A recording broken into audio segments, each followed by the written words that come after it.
This 1 Degree Outside video is brought to you by Attitash Mountain Village. Book your stay directly through the link on our homepage, onedegreeoutside.com.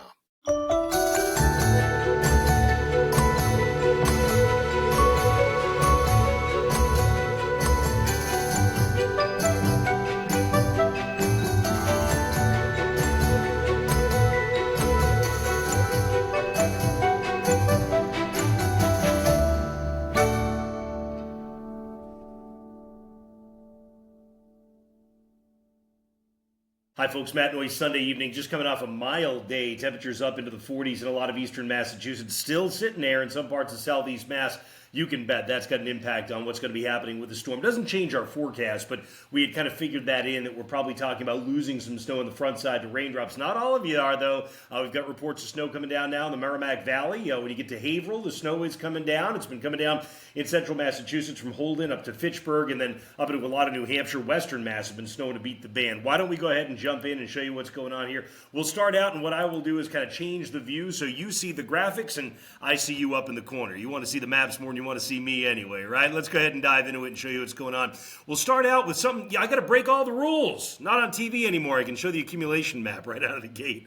Here, take a look. You can see for yourself. We're talking about what's generally a 5 to 8 inch snowfall. What have we done to change things from what you saw Danielle present earlier this morning? Essentially, we just peeled back the 6 to 8 to a 5 to 8 to make a little bit of room for that. So we zoom in a little bit more, and you can see also when you get into southeastern Massachusetts where you have more of the warm air in place, we taper off the amounts. That's nothing new.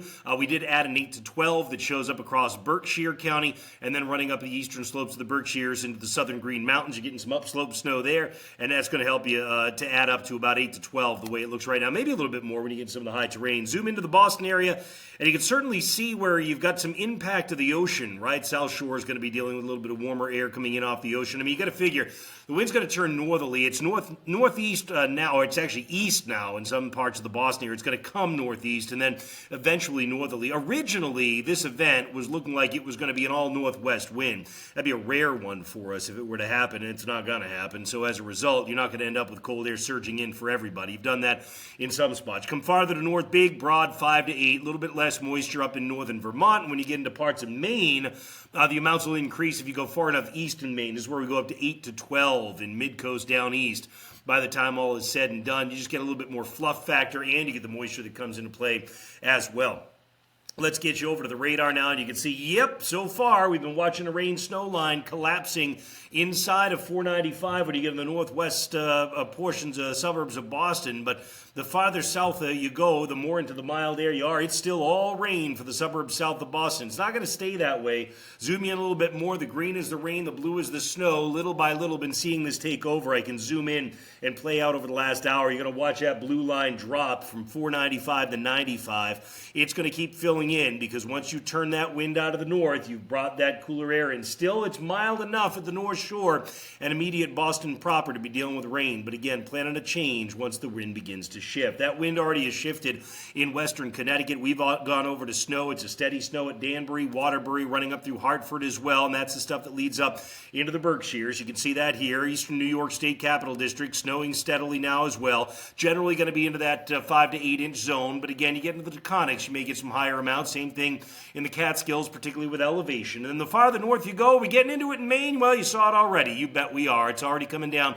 Now, parts of southern Maine, you get around Sanford. You still get some rain mixed in. But again, with a northerly wind bleeding down the colder air, that's going to help to change things over. Wind is not a big deal with this storm. It becomes a bigger deal tomorrow because it's so darn cold in the morning. But you can see right now you get that northerly wind that filters in, and then there it is, more easterly components showing up around the Boston area from Gloucester to Boston, then down around the South Shore for that matter, and onto the Cape. So again, not strong, but as long as it's got some northerly component to it, and we're going to lose the easterly component at the seashore, so eventually you bring a north wind for everybody. Look what you're bringing down. I mean, you got plenty of cold air. Current temperature 29 degrees at Concord, 28 Laconia, 28 Jaffrey, 30 at Nashua. So again, you see what I mean? You shift the wind, you bring it out of the north, which we will by the time we get to about 8, 9 o'clock. Most of us will see that shift. That's going to bring that colder air down. Now, it's going to take longer to reach southeastern Mass. You'll do it, but it's going to take you all the way until probably about 10 to midnight. And we'll take a look at the time frame here in a minute. Visibility is worst where it's coldest. Makes sense, right? Swung things over to snow, and it's also the quickest accumulating snow. Where you see the yellow, that's where you get your visibility down around or under a mile. In terms of snow so far, it's been coming down. You've already got about an inch in some of them there hills in central and western parts of Massachusetts, western Connecticut, coming up on that as well. So where are we going from here? Let's take a look. Roads right now have been wet when you get along and inside 495, but obviously just making that change to snow at the Interstate 495, you're going to then watch the temperature drop. I think that for someplace like Boston proper, as we head toward about 9 o'clock or so, we start dropping down toward freezing. It's sooner the farther north and west you go. You can watch with me here, timestamp in the upper left, 7:30. The snow line's down to Boston, the freezing line's not. And the snow does outrun the freezing line. Makes sense when you think about it. It gets colder the higher up you go. So you're going to see that transition to snow happening before you hit freezing. But there we go, 9:15, down to freezing at Boston. Providence turns a north wind and drops down to 31. You're down to the 20s when you get along and outside 495. Everything's sticking to the road real good as we get to about 9 o'clock this evening in your neck of the woods. Same deal farther to the north and west. Look at the cold here. It's a cold storm is what it becomes when you get into northern and western New England, where you get, look at that, temperatures running in the teens as the snow is coming down. Now, we eventually snap the cold all the way down to the Cape. This isn't until midnight, though. So you're going to, again, remember, you make the change to snow before you make the freeze up. But you do get a freeze up on the Cape. And by 1:30 in the morning, what's going on here? Heaviest stuff's done. Worst of the snow comes down between about 8 or 9 p.m. and midnight. It snows to, on average, about 1 to 1.3 inches per hour. It may briefly snow to a rate of about 2 or 2.5 inches per hour, but it wouldn't last for an entire hour. It may do that in a quick burst as it comes on by. But once you start getting to 1:30, drier air tries to come in aloft, cuts the tops off of the clouds, intensity throttles back after about 1 a.m. It's not done yet, but intensity throttles back. There's 5 a.m. It's done. Yeah, generally between 3 and 5 in the morning, most of us find this come to a close, but look at the temperatures. Holy cow. Most of you have a holiday tomorrow, right? So no school, no work for a lot of folks. No reason to rush out there if you don't have to tomorrow.